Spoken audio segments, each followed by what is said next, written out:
आज देखेंगे मैट्रिक का ये फर्स्ट चैप्टर का ये संसाधनों का संरक्षण क्यों आवश्यक है। इसके पहले हमने बताया था कि संसाधन यानी संसाधनों का वर्गीकरण कितने प्रकार से किया गया, सब वर्गीकरण को हमने बता दिया था। अब यहाँ पर देखेंगे ये भी बहुत मस्ट जो है संसाधन संरक्षण क्यों आवश्यक है। मतलब संसाधनों का संरक्षण, संरक्षण का मतलब होता है बचाव, मतलब किस प्रकार इसका बचाव करें ताकि आने वाला भविष्य में भी इसका उपयोग किया जा सके तथा उस समय आने वाला जनरेशन भी इस संसाधनों का उपयोग कर सके। ठीक है, तो संसाधन का संरक्षण हमको करना चाहिए। अब संसाधन संरक्षण करने की आवश्यकता क्यों पड़ी, तो संसाधन संरक्षण की आवश्यकता इसलिए पड़ी क्योंकि हम जो है अभी वर्तमान समय में संसाधनों का इतना तेजी गति से दोहन कर रहे हैं जिसके कारण वह धीरे धीरे क्या हो रहा है, समाप्त हो रहा है।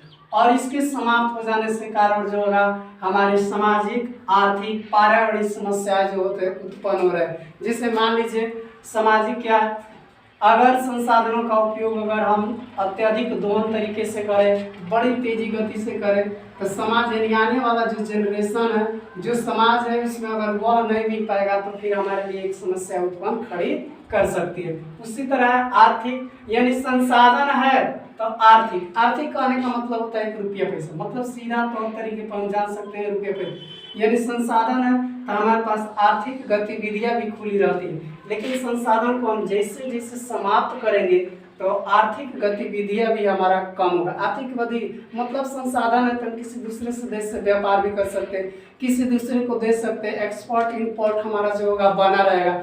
मान लीजिए हम किसी को अगर दे नहीं सकते तो किसी से मांग भी नहीं सकते, यह व्यापार की नज़र से होता है। किसी से केवल आयात ही नहीं किया जाता है, निर्यात भी किया जाता है। तो इसलिए अगर संसाधन हमारे पास उपलब्ध रहेगा, अगर इसका संरक्षण हम करते रहेंगे तो आर्थिक गतिविधियां भी हमारी क्या रहेगी, बनी रहेगी।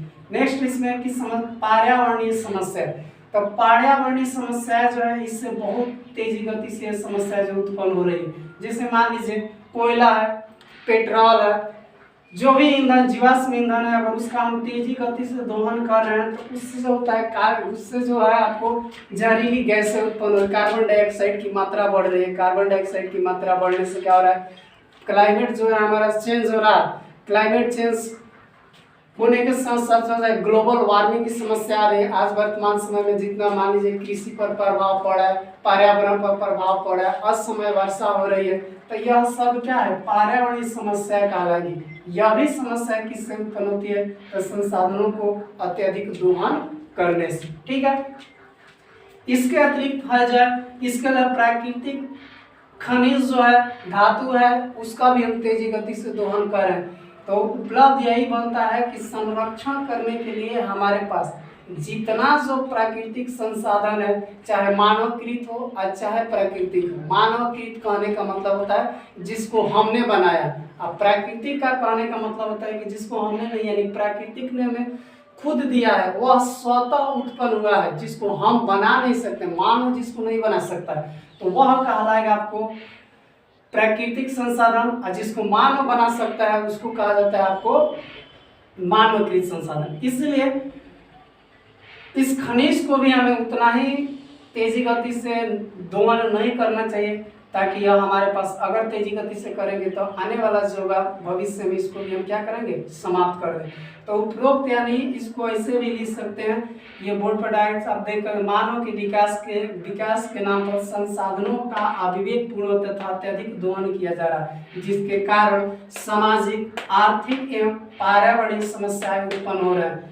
इसके अलावा प्राकृतिक में उपलब्ध खनिज धातु को भी तेजी गति से दोहन किया जा रहा है, जिससे हमारे मानव जीवन के लिए खतरा उत्पन्न कर रहा है। इसलिए संसाधनों का संरक्षण आवश्यक है। इसको एकदम सीधा भाषा में भी आप लिख सकते हैं और इसी को संरक्षण कहा जाता है। केवल आप ऐसे भी याद रख सकते हैं कि कुछ समझ में नहीं आता, डायरेक्ट लिख सकते हैं, केवल याद रखिएगा संरक्षण और संसाधन।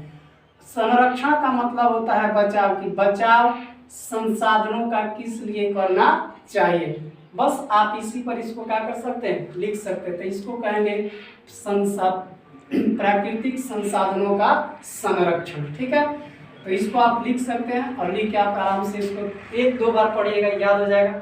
और यही जो होगा एग्जाम में आप सेम टू सेम सर, या अपने भी कुछ दिमाग लगा कर क्या कर सकते हैं, इसको लिख सकते हैं। अब नेक्स्ट देखते हैं संसाधनों का संरक्षण, देखिए नेक्स्ट देखेंगे नियोजन क्या होता है। ठीक है, तो देखते हैं नियोजन।